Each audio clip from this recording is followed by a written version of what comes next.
Welcome students, welcome in the third lecture of your science subject of the first chapter, that is nutrition in plants. As today we are going to see the third part of the chapter.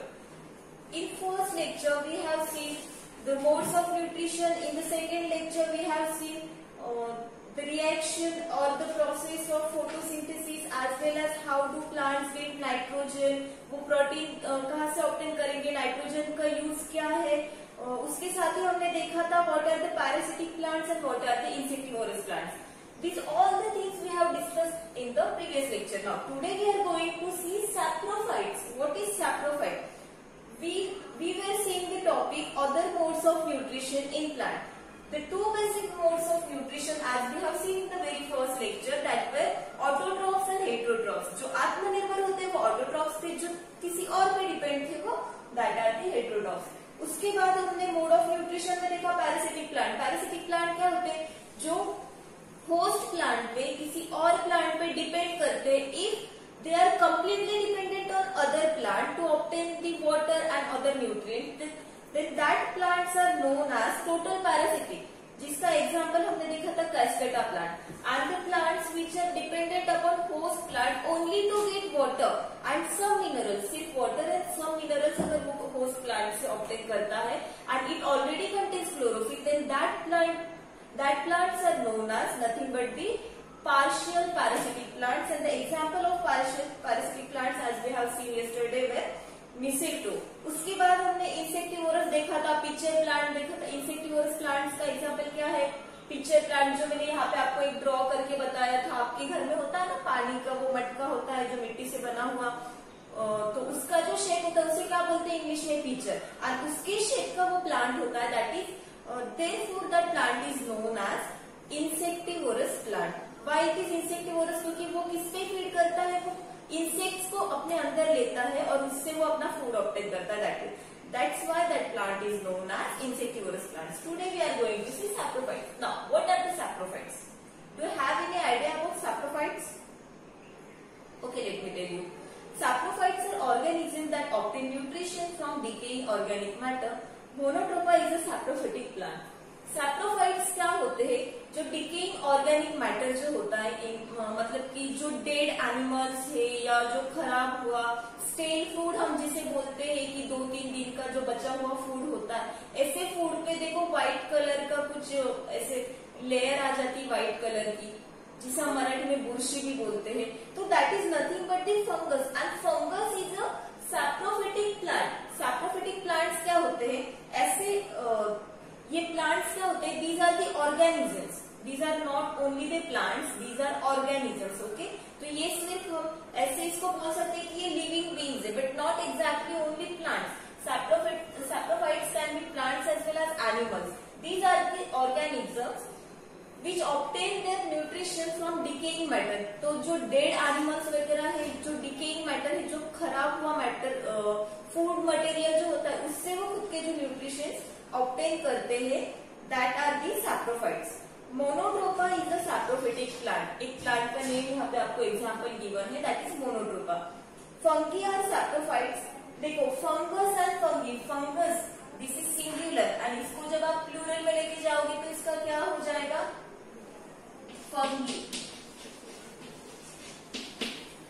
This is singular, this is plural, confuse नहीं होना. Okay, so fungi are saprophytes. They are not plant. They grow on various kinds of organic material. देखो आपके घर में अगर 2-3 दिन की बची हुई रोटी होती है या ब्रेड होता है, तो ब्रेड पे देखो व्हाइट कलर की एक लेयर आ जाती है 2-3 दिन बाद. अगर आप ऐसे खुले में उसको छोड़ दो तो व्हाइट लेयर, वो जो व्हाइट लेयर आती है that is nothing but the fungus. वहां पे क्या ग्रो करती है? Fungus. Because it obtains its nutrition from decaying matter. So जो डैम्प पीसेस ऑफ लेदर होते हैं, leather, what is leather? Leather is nothing but the skin of animals. Animal की skin से जो मटेरियल बनता है तो हम उसे बोलते हैं ना लेदर का मटेरियल है. तो लेदर. ओवर राइप फ्रूट्स यानी कि बहुत ज्यादा पके हुए या ओवर पके हुए जो फ्रूट्स होते हैं, दैट.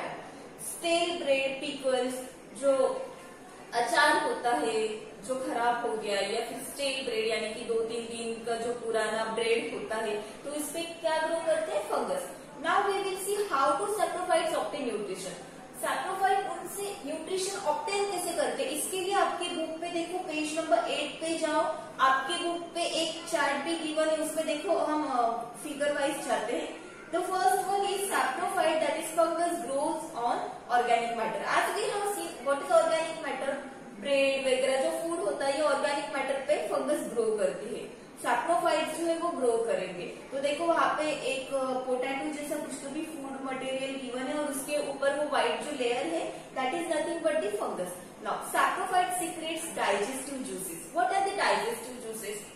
जो फूड में जो डाइजेस्टिव जूसेस प्रोड्यूस नहीं बोल सकते हम उसको, जो अवेलेबल होती है फूड में, जो डाइजेस्टिव जूसेस अवेलेबल होती है वो फंगस क्या करेंगे? एब्जॉर्ब करेंगे।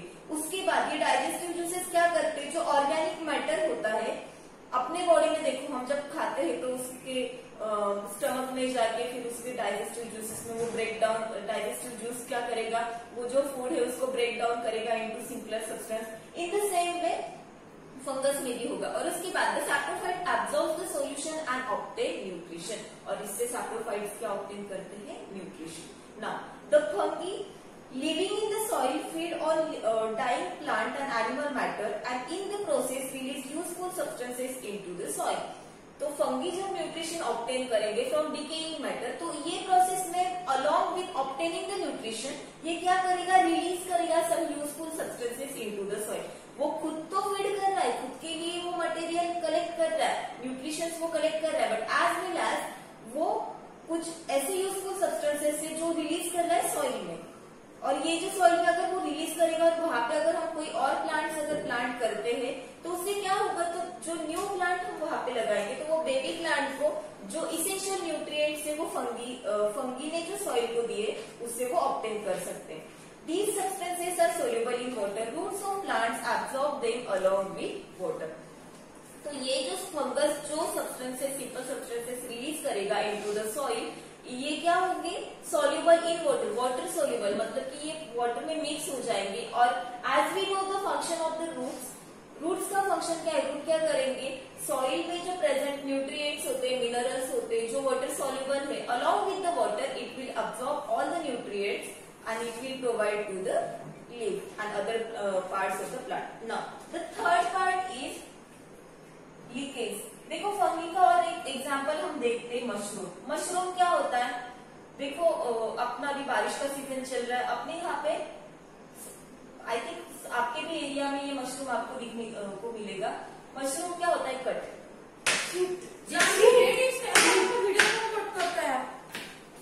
शीट।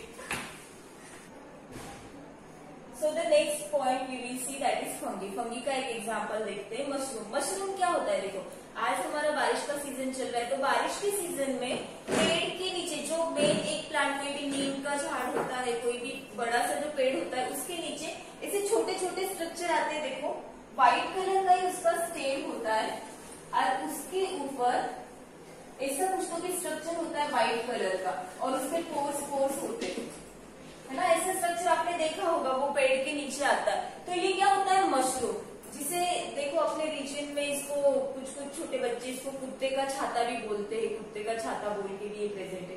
ये प्रोटीन रिच होता है, मतलब कि इससे हमें ज्यादा क्वांटिटी में प्रोटीन्स मिलते हैं। और ये मशरूम जो है ना, out of India it is used as the main ingredient to prepare the food. देखो ऑस्ट्रेलिया एक ऐसी कंट्री जहाँ पे मैक्सिमम फूड जो आपको अवेलेबल होगा वो मशरूम से बना होगा।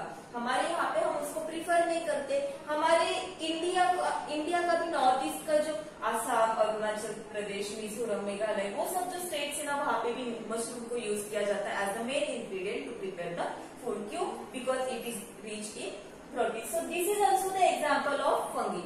फंगी का ही एक एग्जाम्पल है। वैसे ही lichen, now we will see lichen. What is lichen? Lichens are the most amazing forms of life. A lichen is composed of 2, possibly even 3 distinct organisms. ये lichen क्या होता है? ये अभी मिक्सचर होता है।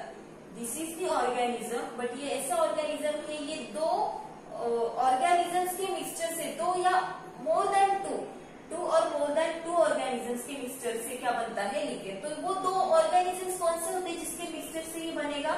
One is alga and one is fungus. देखो alga क्यों बोला मैंने? Because I am preferring here singular. Alga is singular, algae algae is plural. Alga is singular, algae is plural. That as well as fungus is singular, fungus is plural. So alga and fungus ये दोनों को मिला के क्या बनेगा? lichen. One is a kind of fungus, the other is usually an alga, and sometimes it is also has photosynthesizing bacteria. ये दोनों तो होंगे, इसके साथ इसमें क्या होता है? photosynthesizing